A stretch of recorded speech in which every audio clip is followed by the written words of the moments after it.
जय भोलेनाथ। हर हर महादेव। भगवान भोलेनाथ की कृपा आप सभी पर बनी रहे। भगवान भोलेनाथ की महिमा अनंत है। जो भक्त श्रद्धा से उनकी कथा सुनते हैं, उनके जीवन में सुख समृद्धि आती है।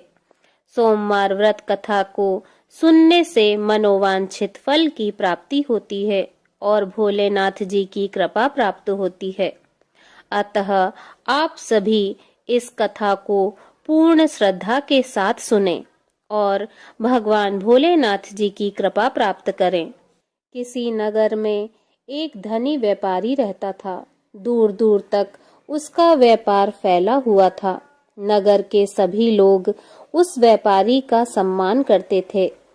इतना सब कुछ संपन्न होने के बाद भी वह व्यापारी बहुत दुखी था, क्योंकि उसका कोई पुत्र नहीं था, जिस कारण अपने मृत्यु के पश्चात व्यापार के उत्तराधिकारी की चिंता उसे हमेशा सताती रहती थी।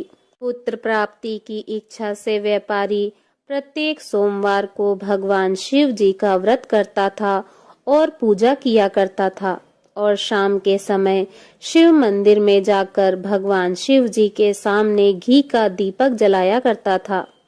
उसकी भक्ति देखकर माँ पार्वती प्रसन्न हो गईं और भगवान शिव जी से उस व्यापारी की मनोकामना पूर्ण करने का निवेदन करने लगी। भगवान शिव जी बोले, इस संसार में सबको उसके कर्म के अनुसार फल की प्राप्ति होती है। जो प्राणी जैसा कर्म करते हैं, उन्हें वैसा ही फल प्राप्त होता है। भगवान शिव जी के द्वारा समझाने पर भी माता पार्वती नहीं मानी और उस व्यापारी की मनोकामना पूर्ति हेतु वे भगवान शिव जी से बारंबार अनुरोध करती रहीं। अंततः माता के आग्रह को देखकर भगवान भोलेनाथ को उस व्यापारी को पुत्र प्राप्ति का वरदान देना पड़ा। वरदान देने के पश्चात भगवान भोलेनाथ माता पार्वती से बोले, आपके आग्रह पर मैंने पुत्र प्राप्ति का वरदान तो दे दिया, परंतु इसका यह पुत्र 16 वर्ष से अधिक समय तक जीवित नहीं रहेगा। उसी रात भगवान शिव जी उस व्यापारी के स्वप्न में आए और उसे पुत्र प्राप्ति का वरदान दिया और उसके पुत्र के 16 वर्ष तक जीवित रहने की बात बताई। भगवान के वरदान से व्यापारी को खुशी तो हुई, लेकिन पुत्र की अल्प आयु की चिंता ने उस खुशी को नष्ट कर दिया। व्यापारी पहले की तरह सोमवार के दिन भगवान शिव जी का विधिवत व्रत करता रहा। कुछ महीनों के बाद उसके घर एक अति सुंदर बालक ने जन्म लिया और घर में खुशियां ही खुशियां भर गईं। बहुत धूमधाम से पुत्र जन्म का समारोह मनाया गया, परंतु व्यापारी को पुत्र जन्म की अधिक खुशी नहीं हुई, क्योंकि उसे पुत्र की अल्प आयु के रहस्य का पता था। जब पुत्र 12 वर्ष का हुआ तो व्यापारी ने उसे उसके मामा के साथ पढ़ने के लिए काशी भेज दिया। लड़का अपने मामा के साथ शिक्षा प्राप्ति हेतु चल दिया। रास्ते में जहाँ भी मामा भांजे विश्राम हेतु रुकते, वहीं यज्ञ करते और ब्राह्मणों को भोजन कराते। लंबी यात्रा के बाद मामा भांजे एक नगर में पहुंचे। उस दिन नगर के राजा की कन्या का विवाह था, जिस कारण पूरे नगर को सजाया गया था। निश्चित समय पर बारात आ गई, लेकिन वर का पिता अपने बेटे के एक आंख से काने होने के कारण बहुत चिंतित था। उसे भय था कि इस बात का पता चलने पर कहीं राजा विवाह से इनकार न कर दे, इससे उसकी बदनामी होगी। जब वर के पिता ने व्यापारी के पुत्र को देखा तो उसके मस्तिष्क में एक विचार आया।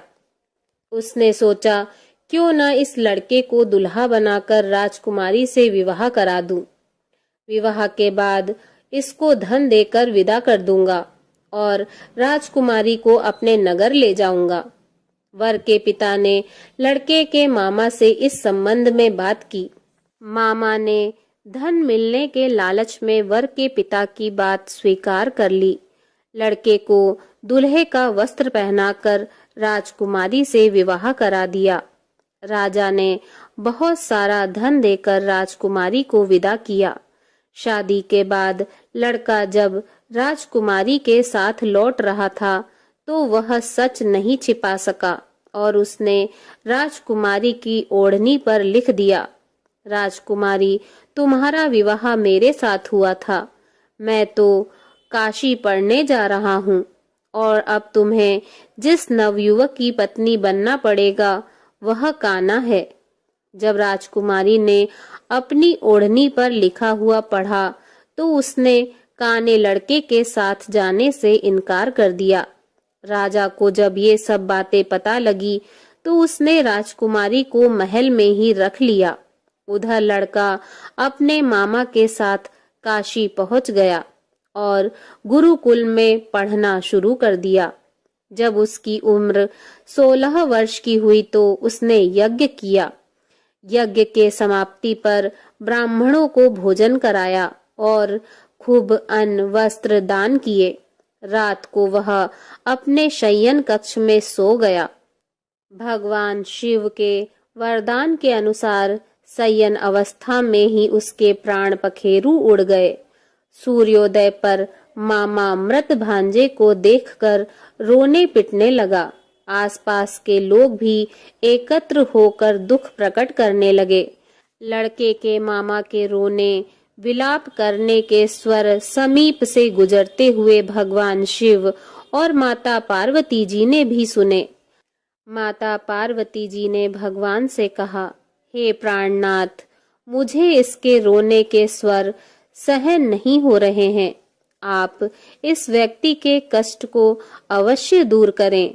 भगवान शिव जी ने माता पार्वती के साथ अदृश्य रूप से समीप जाकर देखा तो भोलेनाथ माता पार्वती से बोले, यह तो उसी व्यापारी का पुत्र है जिसे मैंने 16 वर्ष की आयु का वरदान दिया था।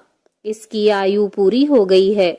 माता पार्वती ने फिर भगवान शिव जी से निवेदन कर उस बालक को जीवन देने का आग्रह किया।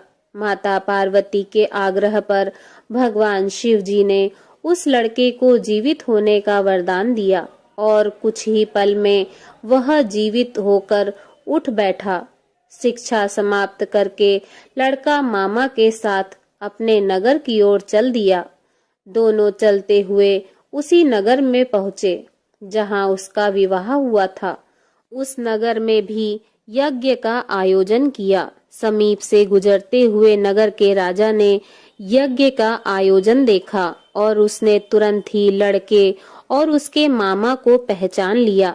यज्ञ के समाप्त होने पर राजा मामा और लड़के को महल में ले आया और कुछ दिन उन्हें महल में रखकर बहुत सा धन वस्त्र आदि देकर राजकुमारी के साथ विदा कर दिया। इधर भूखे प्यासे रहकर व्यापारी और उसकी पत्नी बेटे की प्रतीक्षा कर रहे थे। उन्होंने प्रतिज्ञा कर रखी थी कि यदि उन्हें अपने बेटे की मृत्यु का समाचार मिला तो दोनों अपने प्राण त्याग देंगे। परंतु जैसे ही उसने बेटे के जीवित वापस लौटने का समाचार सुना तो वह बहुत प्रसन्न हुआ।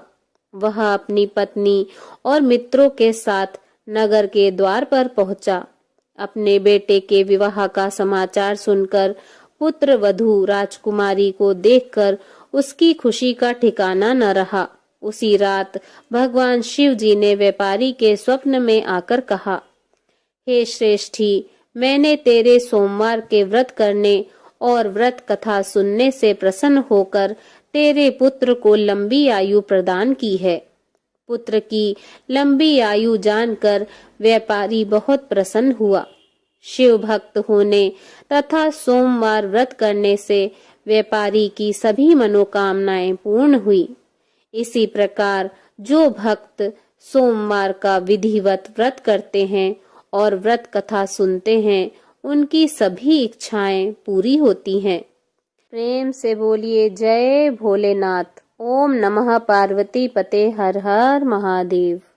ओम जय शिव ओमकारा, प्रभु हर शिव ओमकारा, ब्रह्मा विष्णु सदा शिव, ब्रह्मा विष्णु सदा शिव, अर्धांगी धारा।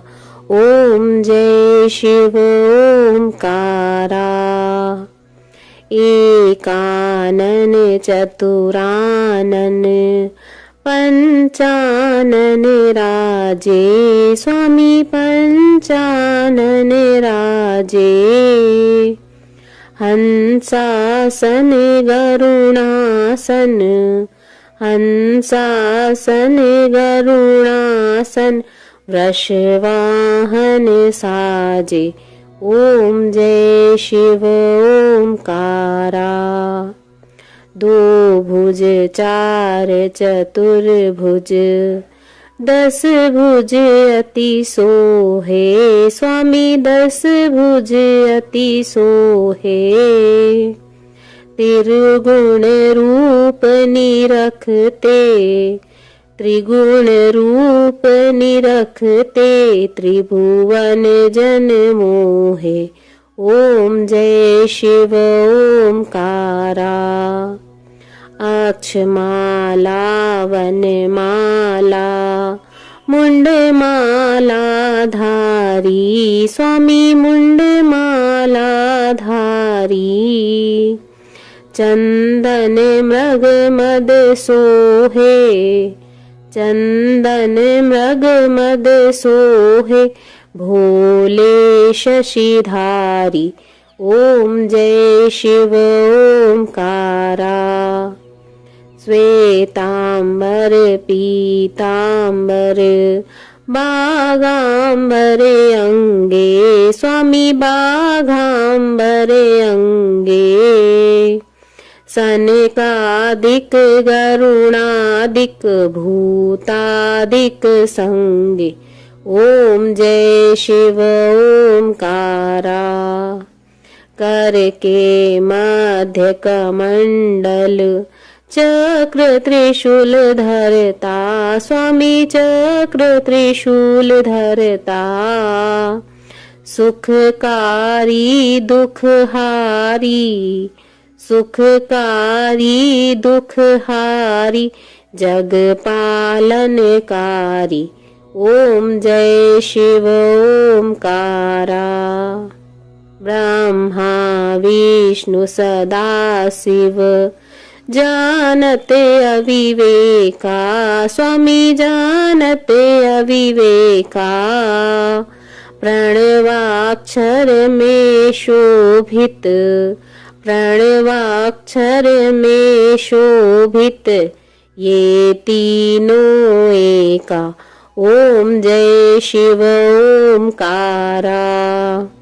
त्रिगुण स्वामी जी की आरती जो कोई नर गाए, स्वामी प्रेम सहित गाए। कहत शिवानंद स्वामी, कहत शिवानंद स्वामी, सुख संपत्ति पाए। ओम जय शिव ओमकारा। ओम जय शिव ओमकारा। स्वामी हरे शिव ओमकारा। ब्रह्मा विष्णु सदा शिव, ब्रह्मा विष्णु सदा शिव, अर्धांगी धारा। प्रभु ओम जय शिव ओमकारा। बोलिए भगवान भोलेनाथ की जय। ओम नमः पार्वती पते हर हर महादेव शिव शंभु।